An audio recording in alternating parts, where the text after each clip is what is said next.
Hello and a warm welcome. Finance Minister Nirmala Sitharaman seeking to convey a sense of confidence through her interim budget speech that we'll be back and we'll deal with other issues in July. For the time being, she's given a vote and account and laid out a broad framework for the union budget. To talk about the mood in the industry and to do a temperature check in terms of how different sectors of the industry are looking at the strength of the Indian economy at this moment, what they think is working and what they think isn't working. We're joined at the India Today CII Budget Roundtable by a very star panel of very sharp experts. Let me introduce you to our guests joining me for this conversation. I want to begin by introducing first and foremost R. Dinesh, at this moment President CII, also Chairperson of TVS Supply Chain Solutions. Thank you and welcome. Flanking him is Vaishali Nigam Sinha, co-founder, chairperson, sustainability at Renew Power. Energy transition and the transition to green energy, a key part of the Finance Minister and the Prime Minister's efforts. Chandrajit Banerjee, the man who runs CII as the Director General. Sir, welcome. Thank you. Great to have you with us. To my left, I want to welcome Professor Gaurav Vallabh, also a professor in finance, but here in his capacity as a leader of the Congress party. Flanking him, Kunal Behel, who's the co-founder of Snapdeal. Then we've got Sanjeev Puri, President Designate at CII, Chairperson and Managing Director at ITC. We've got Jayant Sinha, straight out of a briefing with the Finance Minister. So he's got the inside story on the thinking within the government. So that's our panel and let's get started. Jayantji, I want to come to you first. Finance Minister Nirmala Sitharaman said, I don't want to be adventurous, I want to keep things low-key, and she actually delivered on that, because usually, like in 2019 when Piyush Goyal presented the interim budget, there was a lot of populism in that, but that came on the back of 3 defeats in the heartland states. Is the government seeking to send a sense of confidence that we'll be back, and when we are back we'll deal with the rest of the stuff? When the Modi Sarkar is back for its 3rd term, Rahulji, we are going to follow a roadmap that will deliver Viksit Bharat in the next 2 decades or so. And what we saw in the interim budget today was really a demonstration of that framework. And that really rests on 4 or 5 very important pillars. Number 1, we are going to build a Viksit Bharat on the basis of 4 pillars.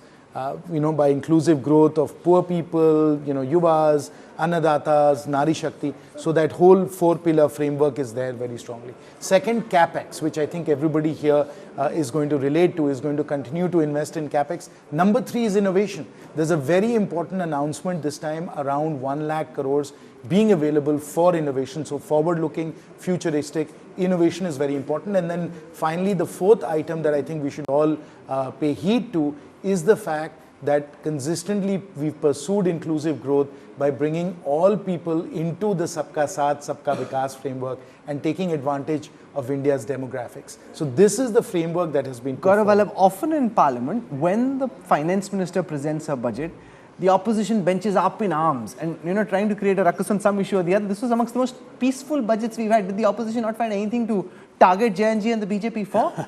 Rahul, I just want to answer Jainji and the BJP because he gave 4 pillars. Number 1 pillar, youth. You will be surprised, and I am quoting India Today data, that Finance Minister had used maximum time the term PM and tax, and the term jobs and employment was missing at all. Okay, so that's from our word cloud. I'll just ask our producers to pull up that word cloud file up on the screen. It's interesting for what it mentions, interesting also for what it doesn't mention. So you're looking to make the point that tax is mentioned 42 times in this budget speech. Prime Minister Modi is mentioned 42 times. Policy 35 times. Growth 14 times. Bharat 24 times. So Rahul, the budget is focused on tax and Prime Minister, not on 4 pillars what Jainji had just now conveyed to all of us. He's a clever professor. So he's found that one and he said, okay, let me land one. As like all professors, he's just playing with numbers. No. Second point, what the Yuva or youth was asking for. As per the latest survey of CMIE, during the quarter ending December 23, the unemployment rate in the age group of 20 to 24 is 44.5%. The unemployment rate in our young population is 24%, whereas Bangladesh had an youth unemployment rate as 12%. why we can't address this? Is it out of course? Okay. Is talking about employment is out of There course? isn't enough conversation around jobs, unemployment, which is where the government's primary focus should really be directed. Are you trying to skirt around that issue? Absolutely not. As I said, the second pillar is youth. And what's most important for youth is education, It doesn't talk skilling, about how and to bring jobs. about No, jobs. there is a lot in this interim budget and in all of our past policies about skilling, about getting colleges and universities and aims and all of that set up. And of course, if you look at the data, which I'm sure Professor Saab will be interested in as well, if you look at the PLFS data, if you look at the EPFO data, all of those are indicating that unemployment right now is actually at historic lows and that there are jobs aplenty for everyone with the necessary skills and training, and which is really what we are focusing on. So I want to go And by across the way, the let me just table. conclude and- just one more thing, which is India's great strength towards Viksit Bharat is going to be a young workforce. Sanjeev Puri, one of the concerns is around the consumption story and whether or not we're seeing a K-shaped recovery, given the fact that you're retailing in different parts across different income categories. Where do you come out on the concern that the opposition and several left-leaning economists raise that the consumption story is highly skewed, the rich are consuming more, they're thinking those sitting here aren't feeling the pinch, but those who are in Hazaribagh and elsewhere are not thinking that things are very good, and that comes out in the consumption numbers. See, Rahul, I think we must put this into a little perspective.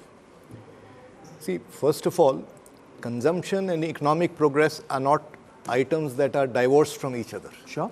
Right? There may be transitory gaps in the two, but these are purely transitory gaps in my view. Ultimately, when the nation progresses, when economy progresses, naturally jobs will get created, naturally consumption will go up, right?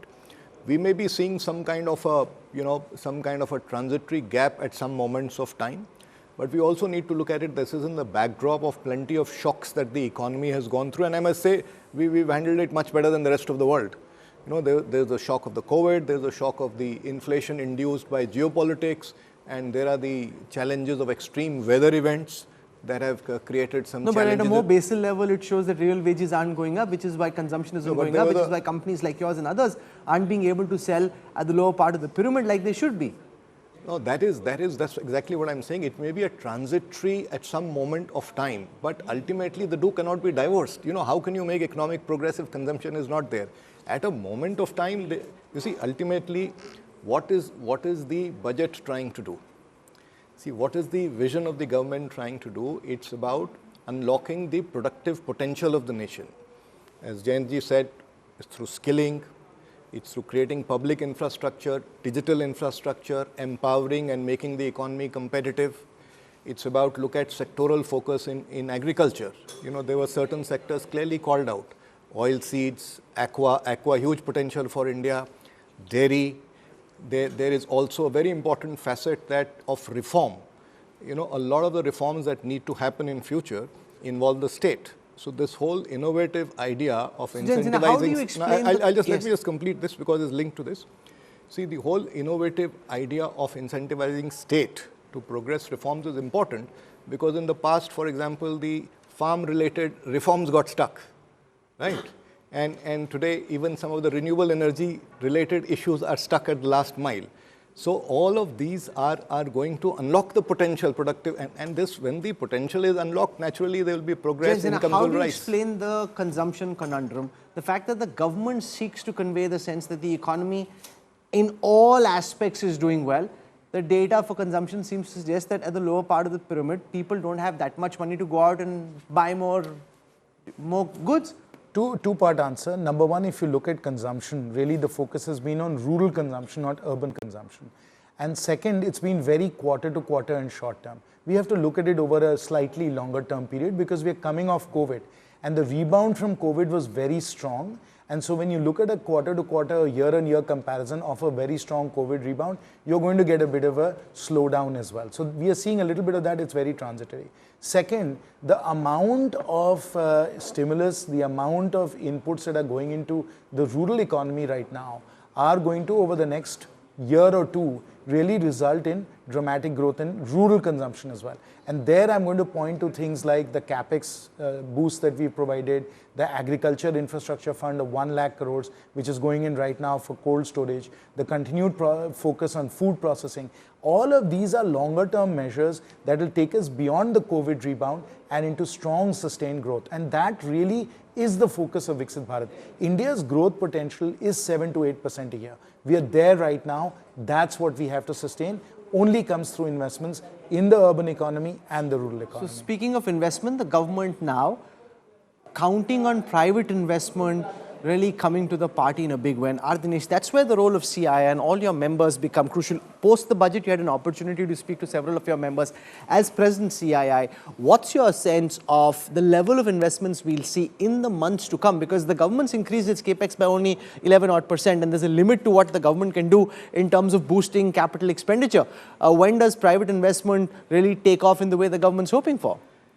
So first and foremost, if you look at it, I think actually the Finance Minister herself acknowledge the fact that private investment is actually coming on board, which I think is the first sign that it's starting to happen. But if you look at from our own members' feedback which we have got, I think we are today across all sectors anywhere between 75% to 100% capacity utilization. And if you are going to have this 7% rate of growth, while we may have a challenge from the global economy perspective, the domestic consumption itself will drive that additional investment to take place. But that's the theory. And people have been in reality, I'm saying it's happening. That's why if you look at it... Chandrajit Banerjee, we were together at that dinner at Rashtrapati Bhavan and I overheard this interesting conversation between you and the finance minister where you were basically counting on government doing more on capital expenditure and the finance minister, which she said publicly as well, so it's not as if it's a great secret, said, you know, private industry needs to invest more. And that's something that the government and people who observe the economy have been waiting for a long time, for investment to kick off in a very earnest and meaningful fashion. So number one, yes, private sector has started investing. If you see sector by sector, there are sectors where you see private sector expansion. You see cement, you see areas like capital goods, you see even many other sectors like pharma, etc. There are expansions taking place. And as Dinesh said, 75 to 100% is what we are seeing. So it's happening. And now the budgets in the past have actually also, the capex post-COVID was a very important facet of the budget coming out. And this one, yes, of course, the 11%, it triggers off on the acknowledgement that the private sector has. And if you see areas like, if you see affordable housing, rural housing, which has been given an impetus, 100-odd sectors actually get involved in when a sector like real estate is given a boost. So I don't see a reason why private sectors, I'm not saying when it will start, I'm saying continuing to build on the start, which has already happened in terms of private sector, bringing in more fresh investments. Gaurav, the reality is a lot of the headwinds that came to the economy are now in the past. The problem in critiquing the current state of the economy is that if you look out in your front view mirror, you get a sense that from here things are likely to get better. I mean, the big concerns are geopolitical, international, domestically. At the end of these 5 years, I mean, it may not have happened just at the moment in terms of a big takeoff, but you're poised and heading in that direction. See, Rahul, just quoting the data on the discussion which we were having, you know, the current consumption expenditure is 21 years lowest. That is the data as per the advance estimate which was published in January. 4.4% of GDP is the PFCE. So where is the consumption? Who is consuming? And that is reflected in our hunger index also. Out of 125 countries, our ranking is 111. And behind us, only 12 sub-Saharan countries and Afghanistan and Haiti. We are not, our demography or the young or aspiring India can't afford to see these things. They require jobs, solid jobs. We can't expect that FM talk for 1 hour and 10 minutes and no word of job, no word on employment. Why she hates jobs? Only focus on tax and PM. This is not the budget, or this is not the budget speech expected by our demography, which is the best country in the world. Our people require a solid answer on jobs. We talk about Annadata. The Annadata were expecting that Kisan Samman Nidhi 6,000 will be increased to 12,000. I would be the first person to clap on that. Still, if they want to do, I will clap. They please raise Kisan Samman Nidhi from 6,000 to 12,000 rupees at least. Third point, we were talking about women. I'm just giving few data to you. Milk, sugar, potato, onion, tomato, tur dal and rice. The average increase in prices in last 1 year altogether, I had done one analysis, is 23%. Whose income got increased by 23%? Is your income increased, or which middle class family's income got increased by 23%?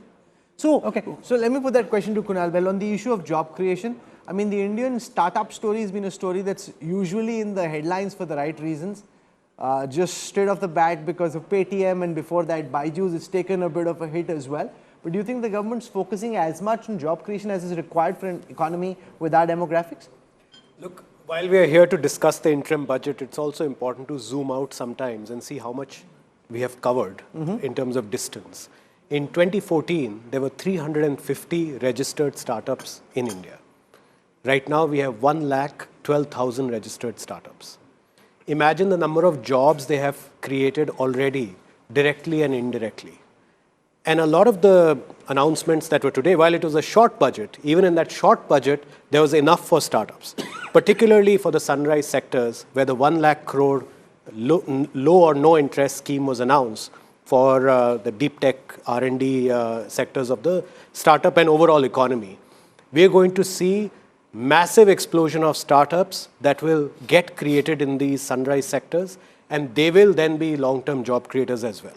Secondly, even on the EV side, we saw announcements around pushing manufacturing as well as the charging infrastructure, which is very important for a country like ours, which has always been oil dependent on the rest of the world. So a lot of the leading indicators are pointing to a very prosperous, job creative economy, and one that will see a lot of contributions from the startup economy as well. Dr. Tharan, let's spend a moment on healthcare. There was a push towards getting ASHA workers, Anganwadi workers into the ambit of the Ayushman Bharat scheme. In your assessment, how effective has the scheme been so far, and what are you making of the manner in which the government is trying to tackle the healthcare sector? So since the inception of the scheme, many states adopted the scheme the way it is. They were given options whether it was a trust or a plain straightforward by the center. And then many states evolved their own schemes and did not accept this scheme. So there's been a little bit of a mishmash. But overall, Ayushman has been a big savior of people who otherwise were out of the health net. So there was expectation that this would be raised from 5 lakh to 10 lakh. How important is that, or do you think the current allocation is enough? But that was not expected this time because this is on account. Sure. And what happens in July, we'll see. But the basic thing is the inclusion of our frontline health workers, because Ashas and Anganwadi workers are our real backbone on the ground.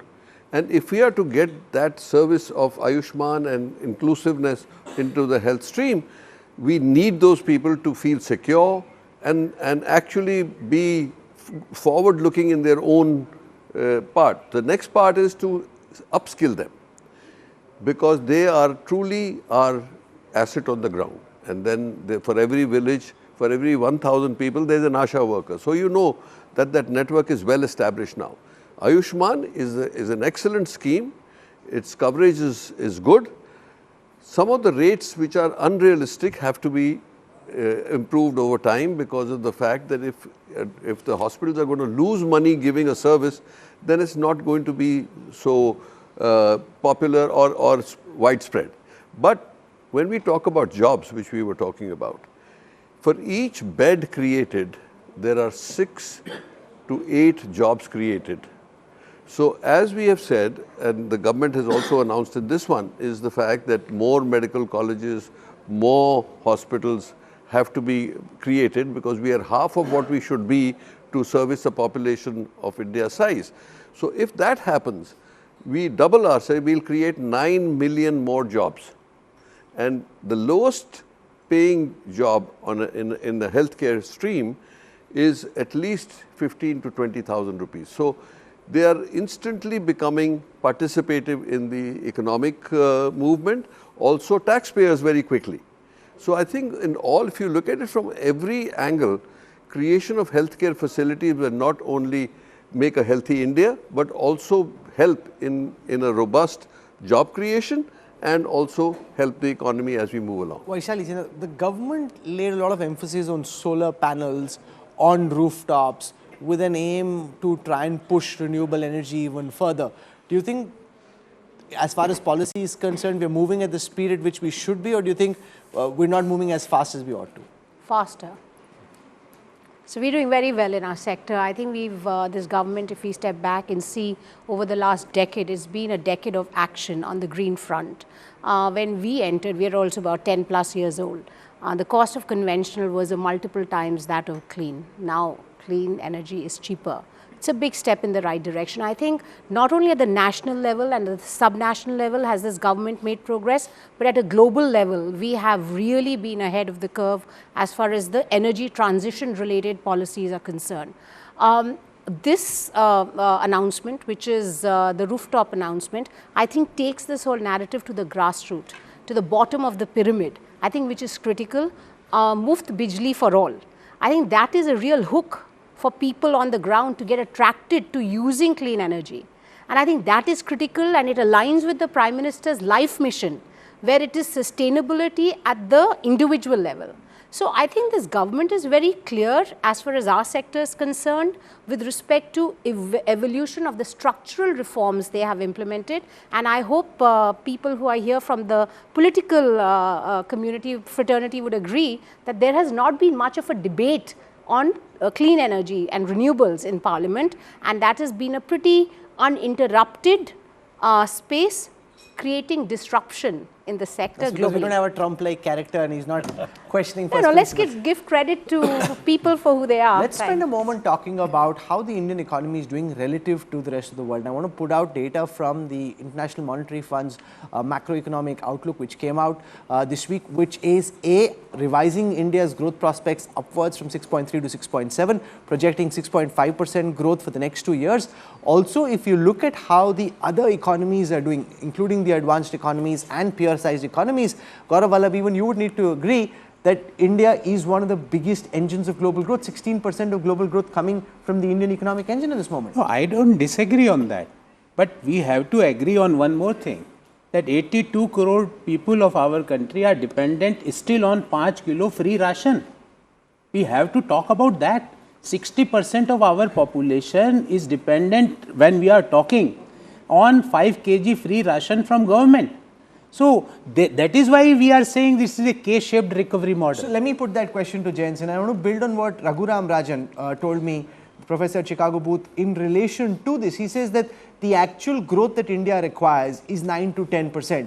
Now, just because the current handlers of the Indian economy can't figure out how to get growth above 6 to 7%, therefore they're trying to lower expectations. He says India is at the same curve in its economic journey where China was 20 years ago, and look at the speed at which China was growing. If we are growing at 7%, it's 2% less than where we ought to, and it's 2% less than what you promised you would deliver when you were in opposition. No, that's entirely inaccurate, Rahul, because the fact is that despite very adverse global factors, we are still delivering more than 7% growth. If we had the kind of positive global economy that, for example, the UPA enjoyed for most of its tenure, we'd be growing at least 2% faster, maybe even at 9 or 10%. The problem is when professors become netas and start cherry picking data to suit their particular purposes, they don't give the entire story, and we have to understand the entire story. The reality is, in a very adverse global environment, we are actually doing extraordinarily well. If the global environment was not in a situation where we have, war breaking out all over the planet. No, and 20 years ago, hyper-globalization was all the of norm. that was a massive tailwind. All of those things are a headwind, and we are still doing better. There's another very important point to recognize, which is the following. The professors that have become netas should recognize that when the UPA came, the NDA-1 had left it an economy growing at 8%. They took that, they trashed the economy. We were in a situation where GDP growth was below 5%, inflation was running between 8 or 10%, current account deficit was huge, 3-4%, and we had the rupee in crisis. This is the economy they left us with. The economy that we have after 10 years has recovered all of that and at the same time positioned us to be a global leader. I think we have to recognize that entire story as opposed to just cherry picking data here and there. when professors become netas, that's point number one. He's laughing, wondering, "Amma, ispe kya bolu?" Point number two, in the last years of the UPA government, to show that the fiscal situation was better than it actually is, the then Finance Minister, Mrs. Chidambaram, actually took borrowings off the budget and basically just to create an optical financial illusion. To their credit, they've been conservative and clean. They haven't done this kind of jiggery-pokery. Yeah, Rahul, I don't want to make any comment because we are in a very sincere debate and it's a budget. I don't want to make one-to-one debate with Mr. Sinha. But had I made any wrong statement, I'm just asking. Is 80 crore people are getting free ration, yes or no? Is it not the first symbol of Isn't that a demonstration recovery? of distress that they need this free ration? I would say that that's a very misguided statement, because by providing that support, in effect, you're freeing up these people to spend money on health, on education, on consumption, and so on. It's not because they are hungry and dying of hunger that we are giving them those food grains. We are giving them the food grains because, first of all, we have a lot of surplus food grains. Second, we are making sure that malnutrition, which is a serious problem in India, is dealt with. And third, we are giving them the support so that they can invest in things like health and education, which is how we will power our growth going forward and get to the 9 or 10% that they want. Just one comment, again with the data. Nothing personal with Mr. Sinha or BJP. He's saying they are providing support so that savings should increase. You know, our saving, household saving is 5% of GDP right now, which was 19%. This is 50-year lowest. Now It's also a global trend. So we are at 50 years lowest household saving. Then this argument is not true that we are providing that free ration so that they are saving. There is no saving happening in the economy, and especially in a country. I would suggest you look at the other side of the coin on that data. There is less savings right now because people are investing in the human capital at the young workforce that is required just now. So what are they investing in? If you ask any middle class family or even a family that is not quite middle class but aspiring to be, they'll say they are investing in education, they're investing in training in skills, they're investing in health. These are the things that people are investing in. That's human capital that's being built up. Some of that perhaps is not going into consumption. So now, one of the things the finance minister spoke about was a roadmap for Viksit Bharat. Chandrajit Banerjee, that roadmap hasn't been laid out yet. Presumably it will come out in the next budget. She had the confidence to say, I'll be back in July and then that's when I'll take you through it. But what would you like to see the government do in terms of big ticket reforms which actually propel India in the direction of becoming a developed country? So I think a lot has been already done when we talk about India being a Viksit Bharat over a period of time. And we look at what is interesting, the way I see it is how we are in, what's the quality of development, and I see the inclusion of people, and I see inclusion of rural India. I see a huge thing done on women, which is extremely important, which is 50% of our workforce, 50% of our population, which was important to be done. So when we took a look at a Viksit Bharat, there are many components that need to be looked at. Look at the story of how digital India has helped a cross-section of people who were absolutely at the bottom of the pyramid. And I think that those are, so the quality of development, the quality of growth needs also to be kept in mind. And I think several roadmaps and trends have been really looked at.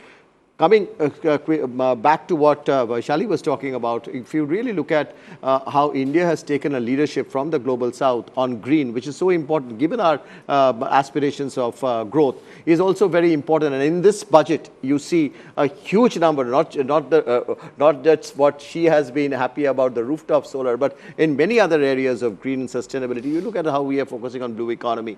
I think these are areas which make it a very wholesome development and a wholesome growth for India to be a developed nation by some time. You know, I want to deal with the question of the reduction in corporate taxes that happened at the beginning of this government's tenure. And soon after there was the pandemic, it didn't result in the kind of multiplier the government was hoping for. I'll start with Dinesh on, explain to people who are watching, who'd be concerned that this reduction in corporate taxation has basically led to more profits for India Inc. and hasn't really yielded in benefits for the larger economy. So if you look at what has happened, it has strengthened the balance sheets of the banks. Which is good for you. How is it good for those who are watching? Coming back to it. So that paves the way for them to invest for the growth. But just look at what has really happened from India becoming part of global supply chains. And the focus on the infrastructure and the focus on bringing, so to say, the interest in India from global potential opportunities for Indian companies is what will make these the monies be spent by the Indian corporates for growth. Let Gaurav Vallabh build the critique and then we get Jayan to respond to it. Yeah. Rahul, can I just come in very on quickly? this, yes. No, I just want to say that, when we look at the budget, we look at the contribution of this government. I think we have to look at it holistically. What's in it for people who are watching? What's in it for the private sector? I think all in all, when you bring it together, I think there has been a vision. And, if you look at like incomes, if you look at the last decade, incomes have doubled. Just a data point. So we can look at data points and make our own sort of interpretations of what's going on. But the narrative is one where there has been vision. There has been an attempt to address the needs of the Aam Aadmi, of the private sector, and take global leadership. And I think we must recognize and without being commend profligate and actually move in the direction of bringing fiscal deficit under control. They projected 5.9, delivered 5.8, and the projection is for 5.1 for next year. So they're not reckless.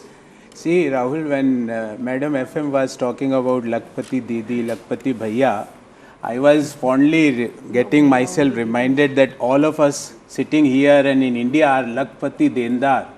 Because right now on each Indian there is a debt of 1,19,000. So Lakpati Dendar to bana hi diya humko, Bhaiya Bhabhi bane ki nahi, I can't. That is a question.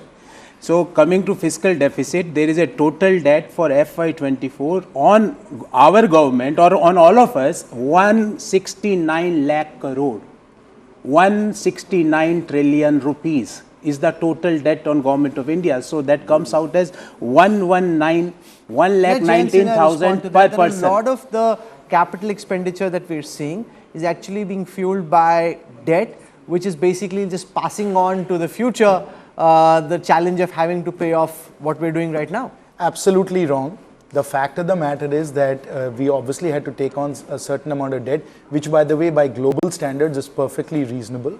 And we took on a certain amount of debt to get us through a once in a century pandemic, which was of course the COVID pandemic.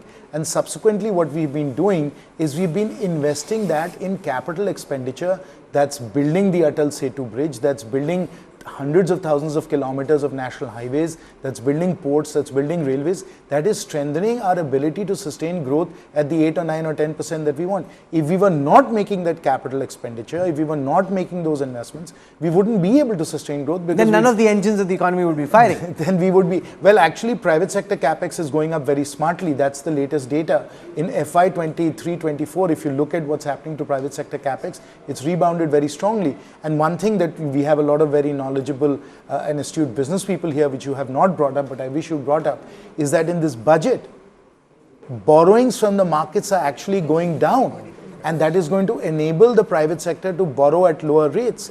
Plus, we are providing great incentives in research and innovation.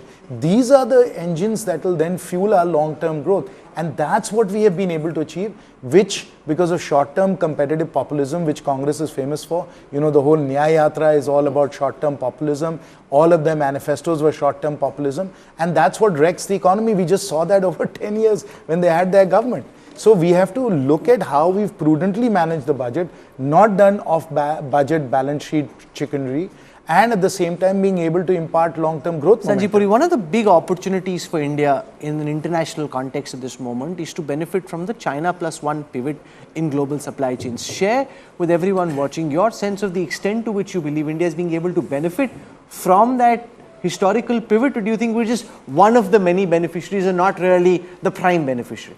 So if you look at the opportunity, I think it's significant for India because India is the only country that can provide the scale, has the talent depth to be able to service global supply chains at scale. And China itself is a large country.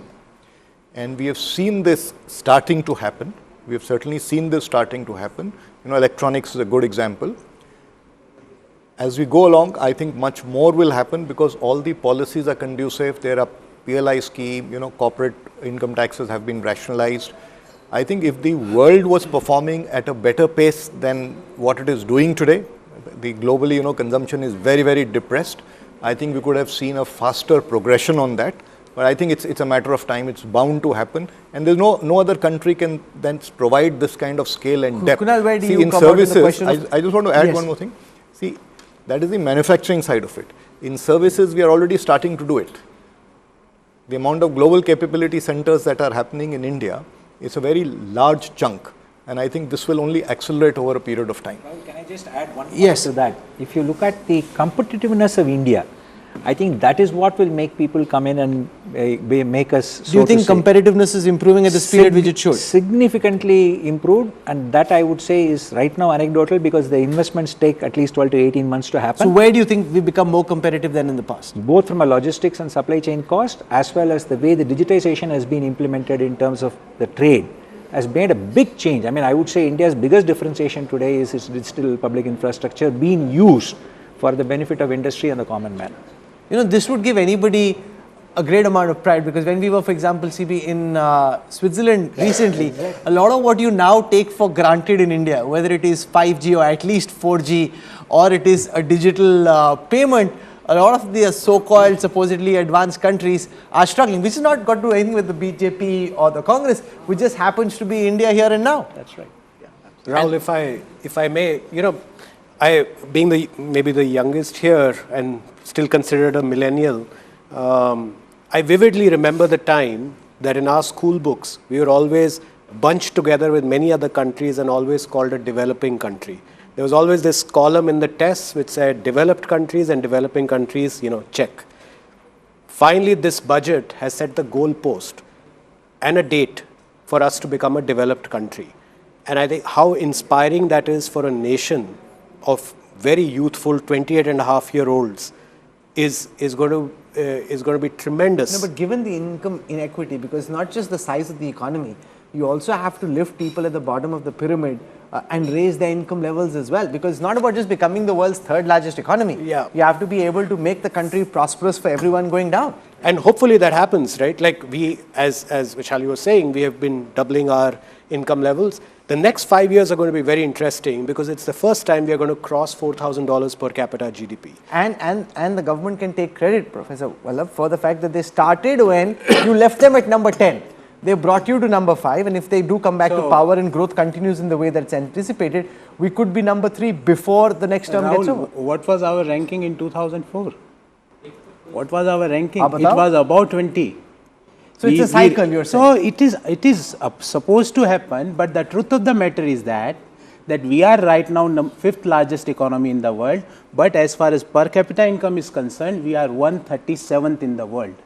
So that is called as K-shaped economic model, which is what we are saying, that growth is there, 7% growth is there, but that is happening for only organized sector. Unorganized sector, which is the spine of the economy, is gone for a toss after demonetization, and the way the Talabandi, the lockdown was done, the MSMEs and the unorganized sector was They still gone. haven't recovered. And the fact that they brought India from 20 to 10, you took us from 10 to 5.